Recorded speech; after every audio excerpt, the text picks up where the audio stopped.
Hey, how's it going? Thank you so much for joining us. Welcome. I'm Joe Guam, and this is Progressive Strategic Coaching.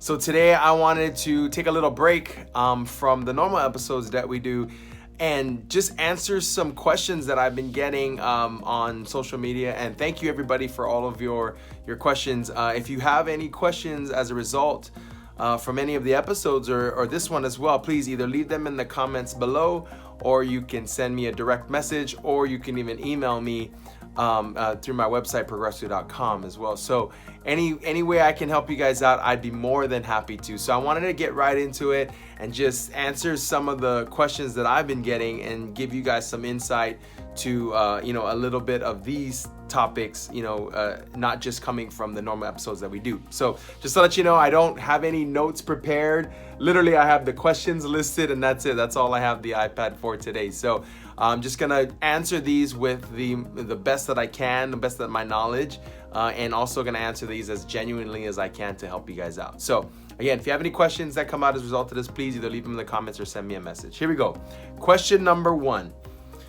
How can project management skills help me and add value to my job? Okay, so if I was to answer this question, I would say that if you remember from the first episode, I'm glad we covered this, the definition of a project is, the simple definition of a project is the delivery of change. So if you're wondering how you can add value to your job, if in your job you have to manage any type of change, project management could help you in a couple of ways. Number one, it could help you be structured in your approach, so you have repeatable processes that you can do to ensure efficiency. That's the number 2 actually, is project management will ensure efficiency.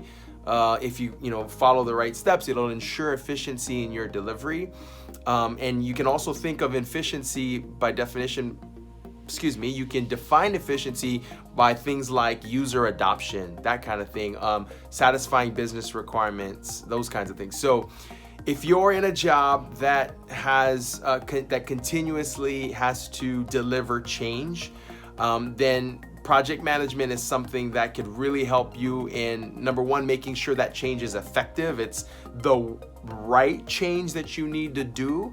And then number 2 is also delivering that change efficiently, sufficiently, again, going back to the triple constraints, which is on time, within budget, and with quality. So those are some things to think about for the question number 1. Great question, by the way. Thank you so much for that. Number 2, what skills are required to be a project manager? Okay, if I was to pick any skills that are available to anybody, I would say number 1, you have to have communication skills. So you have to be able to express your thoughts, your ideas to other people on the project, especially if you're a project manager and you're trying to solve problems, which that's kind of the nature of project management, is being a good problem solver, which is this another skill set that you need. Are you a critical thinker? Are you a problem solver? So delivering change is always what some people may call foundational. It's always new, right? It's always unique.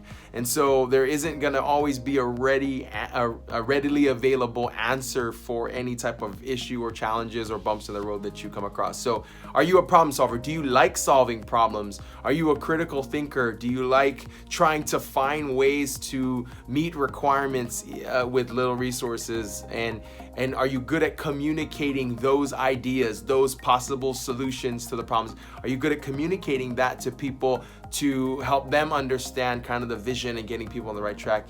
And maybe another thing to think about in terms of skill set is, are you someone who is, do you like working with people? Are you someone who likes to work with people? Are you someone who likes to help people in their job? A lot of what you do as a project manager in solving problems is finding resources, not just people. Resources could be anything. It could be, it could be content. It could be, tools or whatever. But finding any type of resourcing to help people in solving their problems or doing their job or completing their tasks. So are you someone that likes to work with people?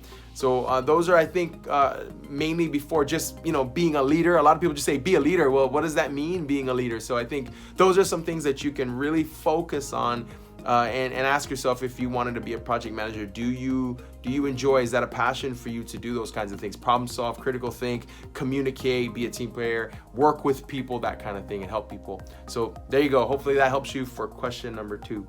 Question number 3.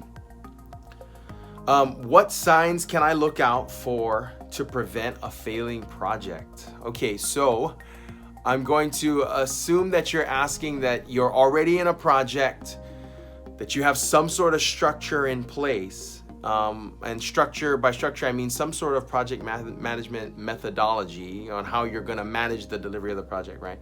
So I'm going to assume that you have some sort of structure in place, that you're already in a project. Now you're looking for, what do you look out for to possibly derail the project?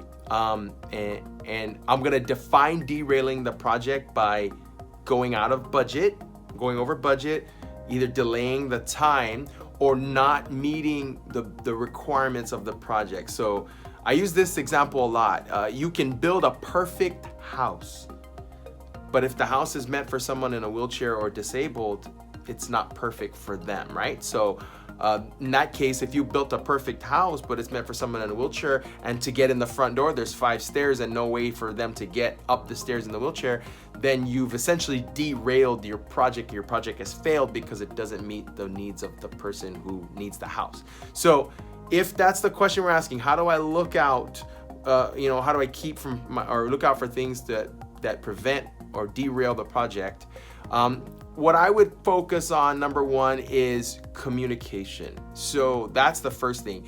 If there's a lack of communication in the project structure, then there will be problems. Now, what does communication mean? It doesn't mean just like standing in front of a team and giving a status report or giving a presentation on the deliverables, and that is communication. You have to have those skills. But by communication, I mean the critical and necessary communication that you need between team members, stakeholders, business owners, between the key roles of the project in order to complete the project. Like, for example, if we use the term, the person in the wheelchair and the house, if there is proper communication between the person in the wheelchair, who's the owner of the house, and the person who's building or designing the house, the architect, then there will never be a problem with building a ramp instead of stairs. So that will never happen. But if you notice that communication on your project is failing and people aren't talking to each other, that's probably the number 1 thing that I will look out for in derailing the project. If I had to pick one, it'd be communication, number 1. Secondly, number 2, which is probably happens a lot, is scope creep. Scope creep is probably a challenge that will derail your project. Scope creep, for those of you who don't know, is when you've defined a scope to deliver and everybody agrees and signs off on it, and then things get added in. So let's say, for example, you're building, a 10-story hotel, and you guys set out and you budget everything for 10 stories in a hotel, and then all of a sudden somebody adds another 10 stories. So now you're building a 20-story hotel. Well, your budget was only set for 10 stories. Your resourcing was only set for 10 stories. The timing was only set for 10 stories. But by adding 10 more stories, now you're building 20 stories, you're going to be over budget, you're going to be over time, and you're probably not going to be able to fit everything you need in there in the scope because of lack of budget, all that kind of stuff. So considering scope creep, adding scope on, not controlling the scope, and communication, I would say those are the 2 biggest ones. Now, it doesn't mean you can't change your scope.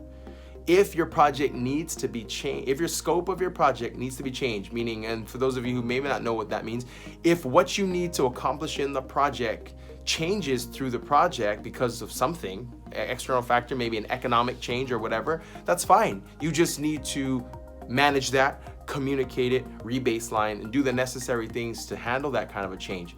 But having all of those things change without proper communication and proper re-baselining, that's going to be not so good signs, and signs for pretty much failure. So hopefully that helps you guys out and you can dig into that. Question number 4. I think this is a big one that a lot of people ask every year. They ask me every year. And that question is, should I get the PMP certification? And for those of you folks who don't know, PMP stands for the Project Management Professional Certification. And that is given by the Project Management Institute, which is the governing body for that certification, and others. So here's the question: should I get the PMP?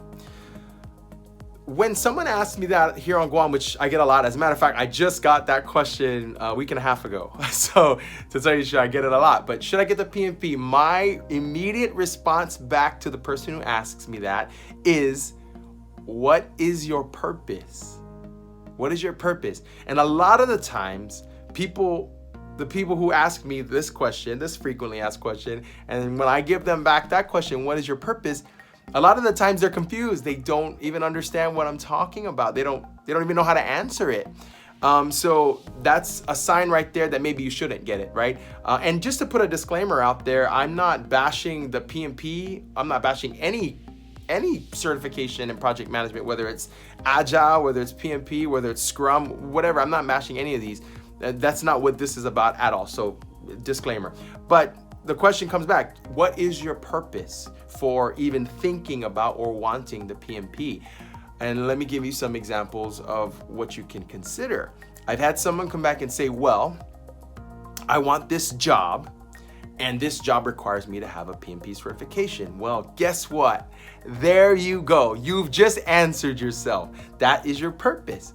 You want a job. The job requires you to have the PMP. So guess what? Should you get the PMP? If you want the job, absolutely. That's why you should get it. That is your purpose. The purpose for you getting your PMP is to get the job that you want, right? But if you try to go back and think about your purpose and be honest with yourself, a lot of people say, well, I want to get the PMP because I want to learn project management. In my experience and my advice, the PMP does not and will not teach you project management. Not a chance. It will teach you, may learn some concepts of project management in the process to studying for the PMP and taking the PMP, but you won't learn project management. You'll learn some concepts. Now, the key difference there in that statement is that the project management is the application of those concepts that you'll learn.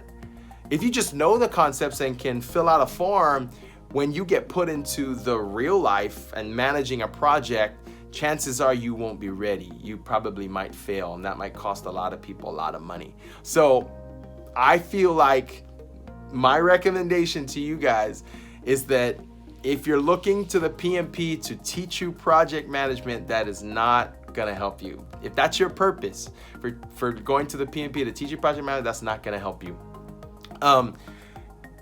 If you look at the requirements to take the PMP, just to take it, I believe now it's 4,000 hours of project manager experience. Now, it used to be 3,000 and then they increased it. There's a reason for that. Number one, the test costs a lot of money, right? I think it's like $500 to take the test. But also, the test is not easy. It's actually fairly challenging. And I've taken a lot of certification tests in my life. I have a lot of certifications, and that was probably the most challenging one. I'll give you guys a little bit of a glimpse if you're interested in taking it. It's a 200 question test. You have 4 hours to do it, and you take it in a testing facility. It is multiple choice. However, I thought when I went in to take the PMP years ago, I thought that I was gonna go in, finish the test in about 2 hours, hour and a half, 2 hours, and go back and check my work and maybe skip some questions and then, still have like an hour left over and then walk out an hour early.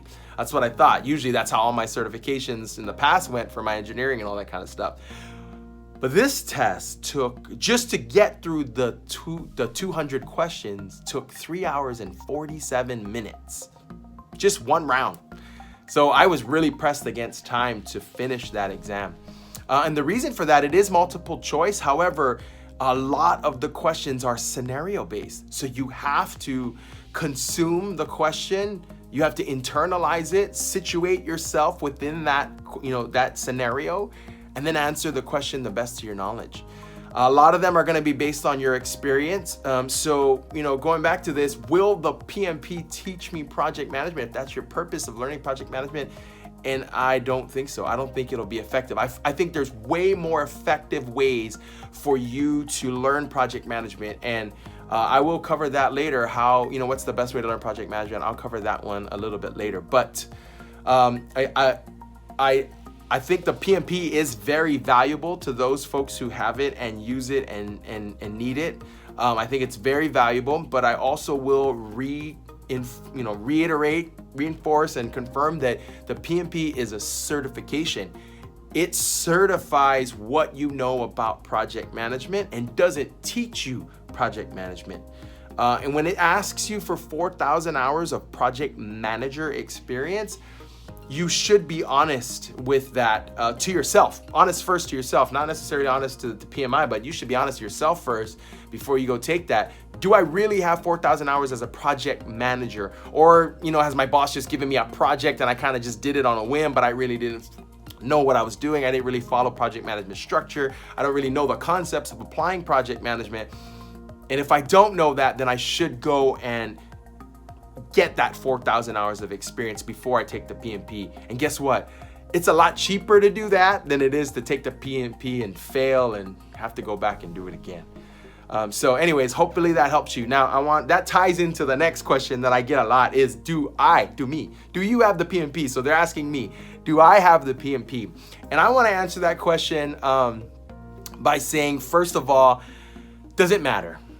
If I stand here in front of you, or if I'm in a meeting room, or if I'm giving a presentation to you, or if I'm helping you as a coach on a project, and I stand there and I give you some considerations to think about, and I explain to you concepts like high-level requirements, which we've gone over, and I explain to you the definition of a project manager and the definition of a project management, and I detail out things that make sense to you with regards to project management, and it's obvious that I'm knowledgeable in project management.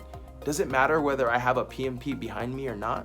As a matter of fact, in any of the episodes that I've done so far, you've never ever heard me once talk about whether I have the PMP. It's not listed on the description of this video. I don't know that I'd ever publicly show that I have the PMP. If somebody asks me whether or not I have the PMP, I will disclose it, but it's not something that I feel like I need to share with everybody. If I need to share that I have the PMP to get a job, of course I will share it to get the job, but it's not something that I feel needs, creates my credibility in order for me to share with you that I'm a coach in project management, that I'm knowledgeable in project management, that I have experience in it, right? I feel like you will find more value in me telling you the concepts and explaining the concepts and illustrating those concepts and how you can apply them, as opposed to me just telling you that I have my PMP. But if it helps you guys to know, yeah, I have my PMP. I've had my PMP now for, I can't even remember. It's been so long. Maybe going on 6 years, 7 years or something like that. And I think I'm certified until like 2022 or something before I have to re-up my certification. But yeah, I do have my PMP with the PMI certification. But again, going back to it, there's more value in me presenting to you and explaining you the topics than me just telling you, hey, listen to me because I have a PMP. But hope you guys enjoyed this. If you have any questions that could help you, I'd be happy to help you. So please send me a direct message, put a comment in this video below. I'll address them in the next frequently asked questions. Thank you so much, everybody, for tuning in. Hope this guys helps you. Remember, we always want to do the best practice, but sometimes that's not possible. And if it's not possible, there's always a real practice. Just want to say, everybody, thank you.